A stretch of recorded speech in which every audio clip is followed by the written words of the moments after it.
Hey everybody, I'm Billy Mitchell with FedScoop TV. Today I'm here with Kimberly Baker, Vice President of Red Seal. Kimberly, how are you? I'm great. It's a terrific day at the FedScoop event. Yes, it's been great. It's the Security Through Innovation Summit. It's great to be inside because it's pouring outside right now, and it's always nice to be dry and warm inside, but I digress.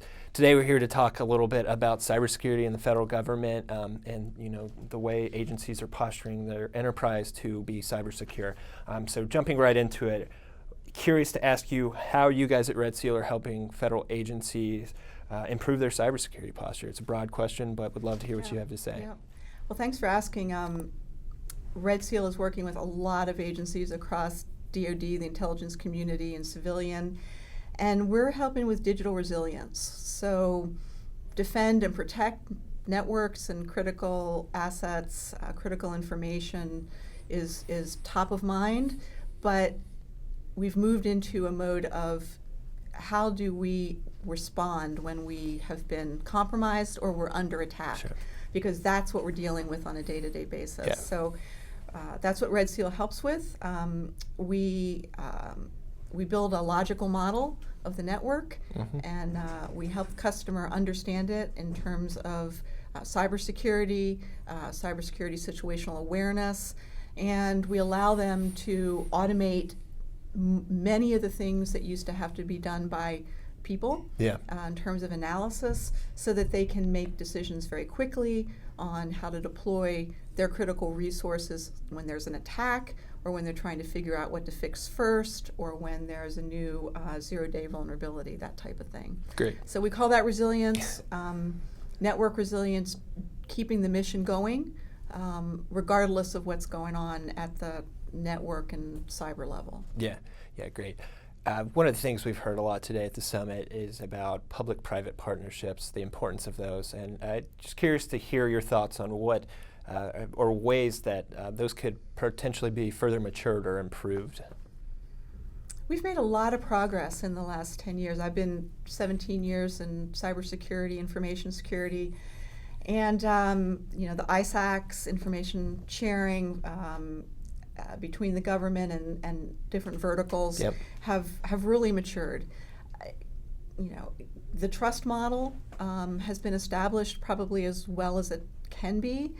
I think that to take it to the next level, we need to have that independent third party that's sitting in between government and industry, and helps industry translate some of the things that government is telling them, particularly when it comes to state-sponsored intelligence, which the government can't always be transparent about.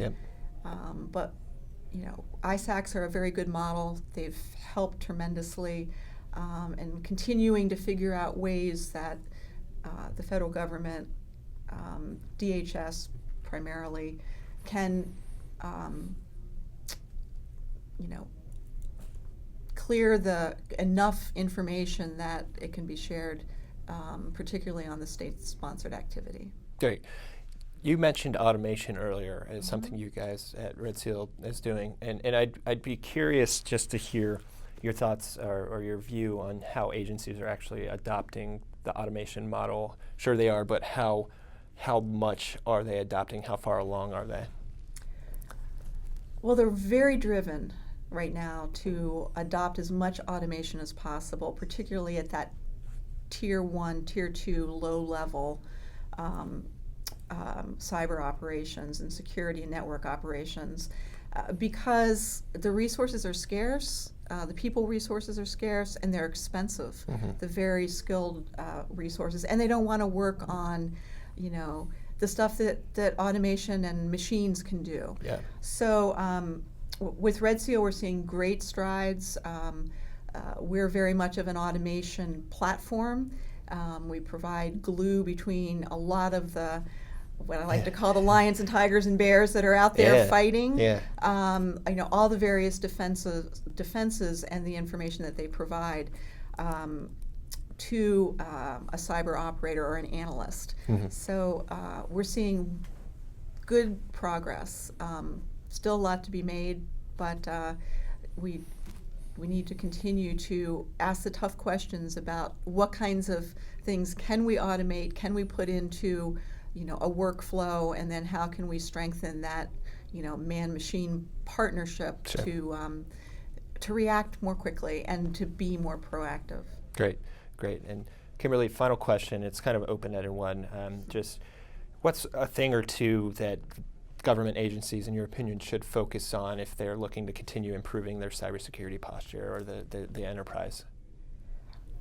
We think the most important thing for digital resilience, network resilience, is you've got to understand what you have. Mm-hmm. So understanding your as-built infrastructure, what has access to what, and understanding it continually, Mm-hmm. so that whether you're being proactive and taking actions, or whether you're being responsive because you're under attack or there's been a breach, you can come up with a game plan very, very quickly, and you're not at that point trying to figure out, where's the architectural plan for our agency or our organization. Sure.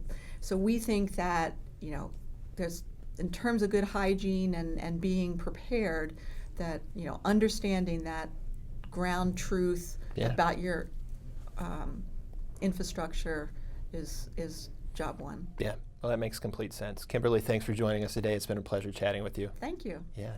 I'm Billy Mitchell of FedScoop TV. Thank you for watching.